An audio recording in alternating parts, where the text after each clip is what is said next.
કોંગ્રેસ પાર્ટીએ લોકસભા ચૂંટણી 2024 માટે પોતાની બીજી યાદી જાહેર કરી દીધી છે, જેમાં 43 ઉમેદવારોની જાહેરાત કરવામાં આવી છે। કોંગ્રેસે વાવના ધારાસભ્ય અને ફાયર બ્રાન્ડ મહિલા તરીકે જાણીતા ગેનીબેન ઠાકોરના નામ પર મોહર લગાવી છે। વાવમાં સતત 2 ટર્મથી ધારાસભ્ય તરીકે ચૂંટાઈ આવતા ગેનીબેનને ટિકિટ આપતા સમગ્ર વાવ પંથકમાં ઠાકોર સમાજમાં ખુશીની લાગણી અનુભવી રહ્યા છે।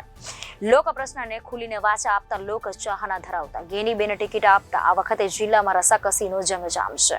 ભાજપે પહેલેથી જ ઉમેદવાર તરીકે ડોક્ટર રેખાબેન ચૌધરીની નામની જાહેરાત કરી હતી, ત્યારે લોકોની અપેક્ષા મુજબ ગેનીબેનને ટિકિટ મળતા ઇતિહાસમાં પ્રથમ વખત મહિલા સામે મહિલાનો જંગ જામશે।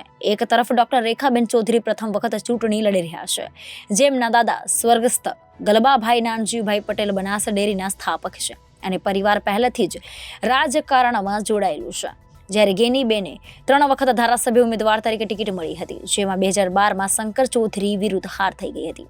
ત્યારબાદ 2 વખત વાવ વિધાનસભાના ધારાસભ્ય તરીકે ચૂંટાઈને આવ્યા હતા, જેમાં અત્યારના વિધાનસભા અધ્યક્ષ શંકર ચૌધરીને 2017માં હરાવીને પ્રથમ વખત ધારાસભ્ય બન્યા હતા। સતત બીજા ટર્મમાં પણ ધારાસભ્ય તરીકે ચૂંટાયા હતા, ત્યારે આ વખતે રસાકસીનો જંગ જામશે તેમ લાગી રહ્યું છે। ટિકિટ મળી છે, કેટલી ખુશીને કેવું માહોલ?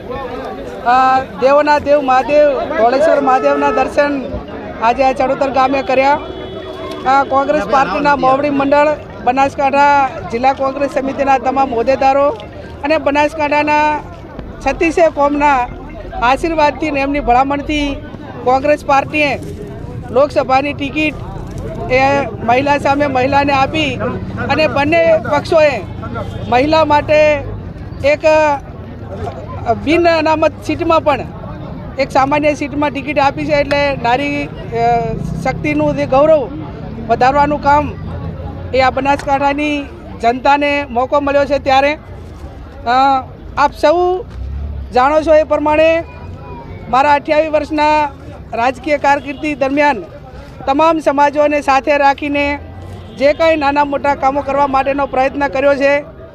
તમામ સમાજો હળીમળીને ભાઈચારાની ભાવનાથી રહે એવું વાતાવરણ આપવા માટેના પ્રયત્નો કર્યા છે।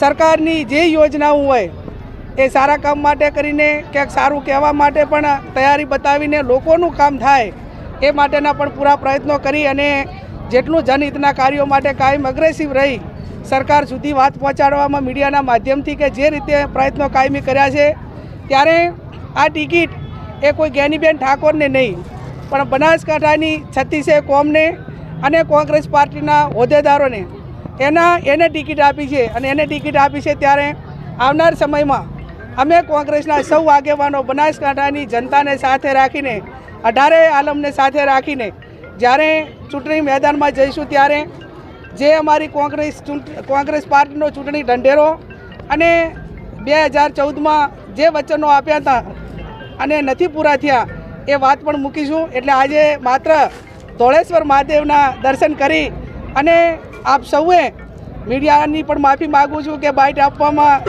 1-2 મિનિટ મોડું થયું છે, અને કાયમ મીડિયાએ સાથ સહકાર અમને આપ્યો છે લોકોના પ્રશ્નો માટે, આવનાર સમયની અંદર પણ આપશે।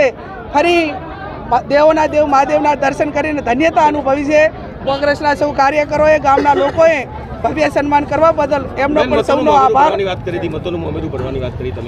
બનાસકાંઠાની જનતા એ કાયમી ધર્મપ્રેમી અને બેન દીકરીઓની લાગણીવાળી જનતા છે, ત્યારે મામેરું એટલે કોઈ આપણી પરંપરા પ્રમાણે 36 કોમ કોઈ બેન દીકરીના સારા પ્રસંગ માટે ઉત્સાહના ભાગરૂપે એમના જે કંઈ પિયરીય પક્ષે લાગણીવાળા એક આપણી સંસ્કૃતિ પ્રમાણે મામેરું ભરતા હોય છે। એટલે મામેરામાં મેં ઘણા એક સ્લોગન સાથે સૂત્ર આપ્યું છે કે બનાસની બેન ગેનીબેન। જ્યારે બનાસકાંઠાએ બેન કીધી છે ત્યારે મને 100% બનાસકાંઠાની જનતા ઉપર 18 આલમ ઉપર 36 કોમ ઉપર ભરોસો છે કે જેમ 2017 ને 22માં વાવ વિધાનસભાની તમામ સમાજે મામેરું ભર્યું હતું, મતનું મામેરું ભર્યું હતું, એ રીતે સમગ્ર બનાસકાંઠાની જિલ્લાની જનતા છે એ મામેરું ભરી અને એક ગરીબ સમાજની દીકરીને પ્રથમ વખત ઠાકોર સમાજની દીકરીને ઓબીસીને ટિકિટ આપી છે સ્થાનિક મુદ્દાઓને આધીને, અને એ પ્રમાણે મને આશીર્વાદ આપશે એવું બનાસકાંઠાની જનતા ઉપર 18 આલમ ઉપર મને ભરોસો છે। લીડની વાત કરી છે, આપને જીતનો કેટલો વિશ્વાસ? લોકશાહીની અંદર કોણ કેટલા દાવા કરે પોતાનો સ્વતંત્ર અધિકાર છે, અંતે કોઈ પક્ષ દાવો ના કરી શકે, કોઈ વ્યક્તિઓ ના દાવો કરી શકે.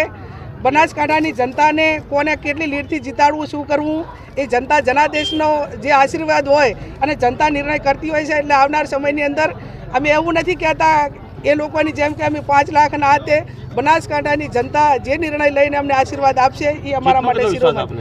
હા, 100%.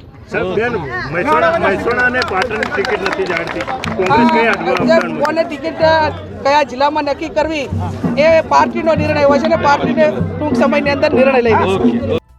Reporter Thanaji Rajput, Janadesh news, Banaskantha.